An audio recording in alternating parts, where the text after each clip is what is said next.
പേവിഷബാധയെ തുടർന്ന് സംസ്ഥാനത്ത് ഒരു കുഞ്ഞുകൂടി മരണത്തിന് കീഴടങ്ങിയിരിക്കുകയാണ്. കൊല്ലം പത്തനാപുരം സ്വദേശിയായ നിയ ഫൈസൽ എന്ന 7 വയസ്സുകാരിയാണ് മരിച്ചത്.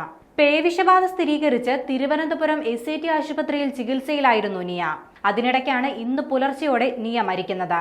ഇതോടെ സംസ്ഥാനത്ത് കഴിഞ്ഞ 1 മാസത്തിനിടെ പേവിഷബാധയേറ്റു മരിക്കുന്ന കുട്ടികളുടെ എണ്ണം 3 ഉയർന്നു. തെരുവുനായയുടെ കടിയേറ്റതിന് പിന്നാലെ കൃത്യസമയത്ത് തന്നെ നിയയ്ക്ക് ആന്റിറാബിസ് വാക്സിൻ എടുത്തിരുന്നു. 3 തവണ പ്രതിരോധ വാക്സിൻ എടുത്ത നിയയ്ക്ക് അവസാന ഡോസ് വാക്സിൻ എടുക്കുന്നതിന് മുൻപാണ് പേവിഷബാധ സ്ഥിരീകരിച്ചത്. കൃത്യസമയത്ത് തന്നെ വാക്സിൻ എടുത്തിട്ടും പേവിഷബാധ ഏൽക്കുന്നത് ആവർത്തിക്കുന്നത് വലിയ ആശങ്കയാണ് വിതയ്ക്കുന്നത്. കഴിഞ്ഞ ഏപ്രിൽ 8-ാം തീയതിയാണ് കൊല്ലം പത്തനാപുരത്തുള്ള വീട്ടിൽ വെച്ച് നിയയെ നായ കടിക്കുന്നത്. വീട്ടിന് മുന്നിൽ നിൽക്കുമ്പോഴായിരുന്നു കുട്ടിക്ക് തെരുവുനായയുടെ കടിയേറ്റത്. ഉടൻ തന്നെ ആശുപത്രിയിൽ എത്തിച്ച് പ്രാഥമിക ചികിത്സ നൽകി വാക്സിനും ആരംഭിച്ചിരുന്നു.